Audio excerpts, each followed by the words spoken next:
bijanye na komisiyo washizeho irekura abanyororo harimo beza mugabo harimo n'abandi b'amanyanga emwe b'amanyanga ngira procureur general hari abamaze kumushikira bamubwira iko byagenze hariho abantu babandi bitwa ko bafise indishi bace babanigira mu meshi se barundi babanza kubabwira ngo we kufise miliyoni 50 woriha ngo banze uduhaya ivyo ndabifitiye ivyemezo none abo bantu vy'ukuri bitwa ko bari mu biro vy'umukuru w'igihugu bajahe batuvahe tukajahe.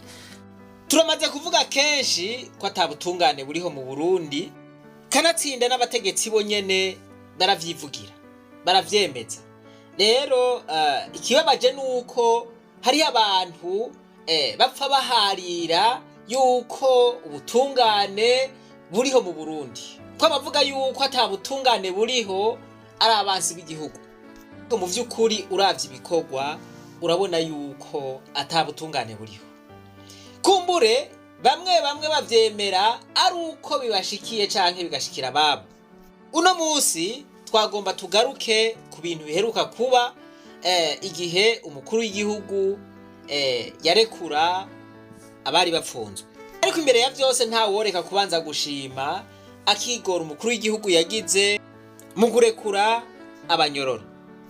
Nk'uko mwatanguye kuvyumva iryo rekurwa ry'abanyororo ryaribonekejemwo ubunenge. Ntitwavuga ubunenge gusa ahubwo yibonekejemwo ibinenge bikomeye. Abategerezwa kurekurwa bamwe ntibarekuwe, abatategerezwa kurekurwa nabo nibo barekuwe. Aya manyanga rero akaba yakozwe n'abaprokirere bafashanije n'abakuru b'amabohero mu ntara.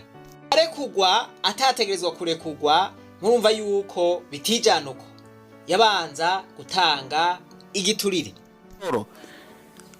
Harimo beza mugabo harimo n'abandi b'amanyanga emwe b'amanyanga ngira procureur general hari abamaze kumushikira bamubwira iko byagenze hariho abantu babandi bitwa ko bafise indishi bace babanigira mu meshi se barundi babanza kubabwira ngo we kufise miliyoni 50 woriha ngo banze uduhaya ivyo ndabifitiye ivyemezo. Murumvise yuko amanyanga yakozwe mu buryo bwinshi. Ngomba ngaruke rero kuri iyi nkuru twabashikirije y'umunyeshure wo kuri Ecofo Kajondi yakubiswe n'umwigisha yitwa Niyukuri Fidel hanyuma aca yitaba Imana. Byaragoranye kugira ngo ubutungane bukore aho mu ntara ya Bururi. Mu nyuma uwo mwigisha yavuye acirirwa urubanza kuko yagandaguye uwo munyeshure. Ugwaciwe rero abavyeyi b'uwo mwana bararushimye. Aha murumva yuko yagiriwe n'icaha ca meurtre canke icaha c'ubwicanyi canke kugandagura umuntu. Itegeko rero umukuru w'igihugu yasohoye ririmwo kugirira ikigongwe abanyororo. Iryo tegeko ryavuga yuko hagiriwe ikigongwe abantu canke abanyororo bakoze ivyaha bito bito. Ariko rero muri abo haciye hasohokamwo na wa mwigisha yagirwa na cacaha. Wa mwigisha yari yaciriwe gwa rubanza.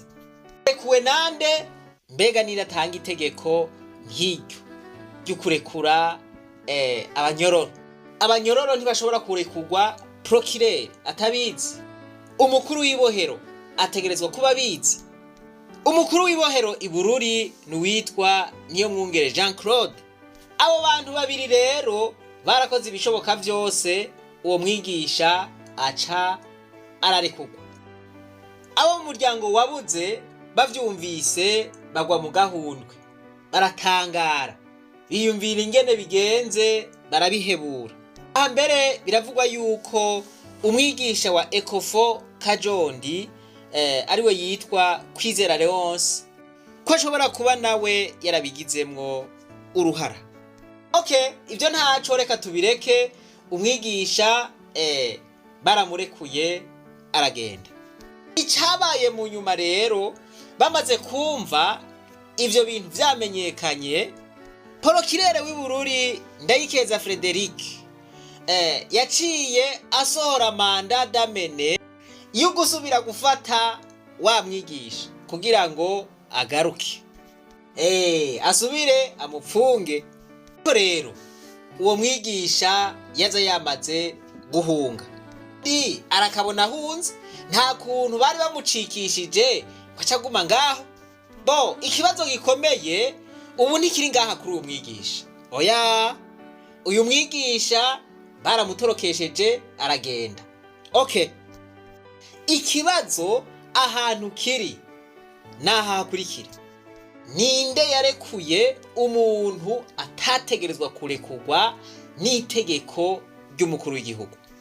Aha ndavuga hagati y'uwo mukuru w'ibohero ariwe Niyomwungere Jean Claude na Procureur Ndayikeza Frederic. Ninde yarekuye umunyororo? Mbega amategeko yobavuga iki ku muntu, ku mutegetsi arekuye umunyororo atategerezwa kurekurwa kubera kumbure yamuhaye ibiturire? Nta gihugu kizopfa giteye imbere kirimo ibiturire, ntibikunda. Ivyo dutegerezwa kuvyumva neza. Nta gihugu gishobora gutera imbere kirimo ibiturire. Kugira igiturire tukigwanye naho ntimuze murondera ngo umukuru w'igihugu azokigwanya. Akarabo nyene wewe nyene uhejeje kuvyivugira. Murumva ivyo bintu vyabaye mutuntuye ku mutima, mugatanu arigera bimbwira ngo nta guhandwa ku rurimi ngo ikirenge kiriho. Kubera iki? Twari twamenyereye ca gihugu cari mu minwe y'abantu bitwaza igikenye, ugize uravuga bagaca kumena umutwe. Uno munsi turi mu gihugu uvuga ibyo ushaka ntagira ingorane nimwe, mugabo muracafise ubwoba bwo kuvuga nk'umuzi ko mubimbwiye ngo wahava bica. Ntibigikunda ubu, ntibigikunda kubera ko utabimbariye ngo ndabahane aho nyene, ahubwo uze guca wandika agapapuro neza umbwire ingene vyagenze ubu nyene turaba ivyo duca dukora. Kuko rero niyi dosiye y'Ibururi nayumve ayitohoze neza ngo amenye hagati ya Procureur n'uwo mukuru w'ibohero umuntu yoba yararekuye uwo munyororo. Uwabikoze abihanigwe, bibaye ngombwa asubire no mu kibanza c'uwo yarekuye.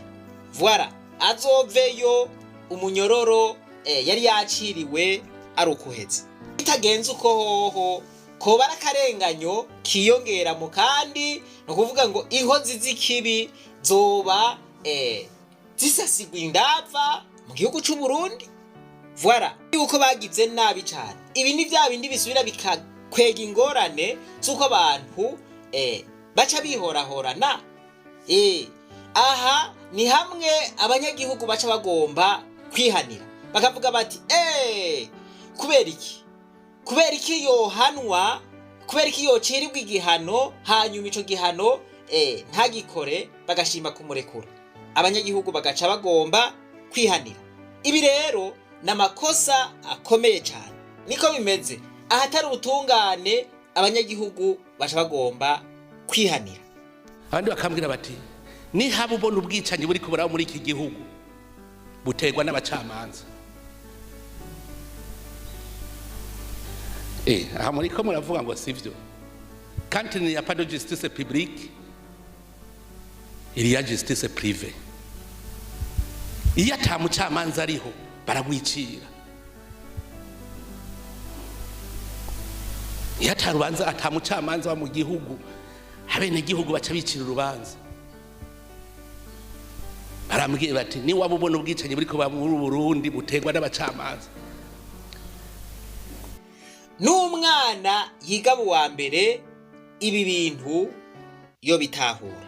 Ibi turiko turabivuga uku kumbure hariho abadashobora kubitahura, ariko kugira ngo bitahure neza iyumvire nko mu gihe ari wewe woba warabuze uwawe, hanyuma uwakugiriye nabi intahe ikamukubita mu gahanga, agahanwa, agashigwa mu ibohero, hanyuma haciye iminsi mikeya ukaza wumva ngo yarekuwe.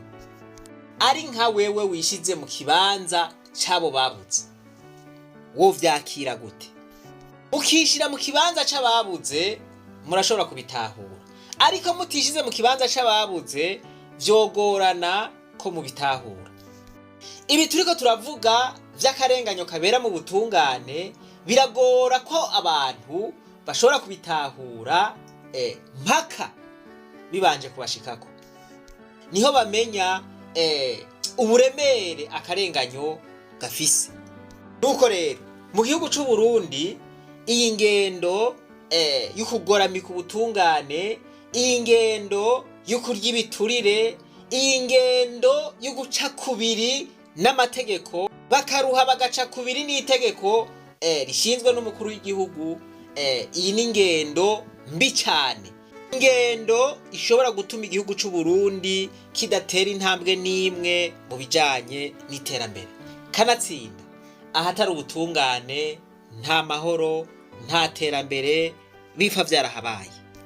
Uworonderera ivyo bintu mu gihugu kitarimwo ubutungane ntawe yoba ataniye na wa wundi arondera amata mu matako y'ibihori.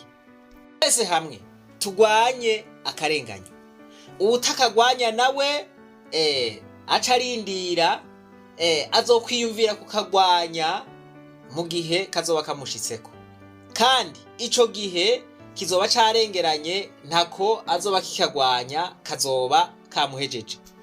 Rero utafashije abandi kukagwanya, nawe mu gihe kagushitseko nta n'uzogufasha kukagwanya. Gihe uhagaze mu ruhande rw'akarenganyo uba wifatanije n'abarenganya. Ivyo nibaza yuko bitahuritse. Ntimwibagire kugira subscribe, mufyonde no kuri kakazogera. Ahasigaye reka twibananize rwa rugendo rwacu, maze tugaruze umunezero satani yatunyaze. Umuntu atarashika mu ishure ry'abarundi bose turamuhaye kaze. Ishure ry'abarundi bose ni ishure ribategurira guca bugufi, guhariranira, gusubiza hamwe, iterambere hamwe no kuroranirwa. Tubandanye urugendo maze tugaruze umunezero satani yatunyaze.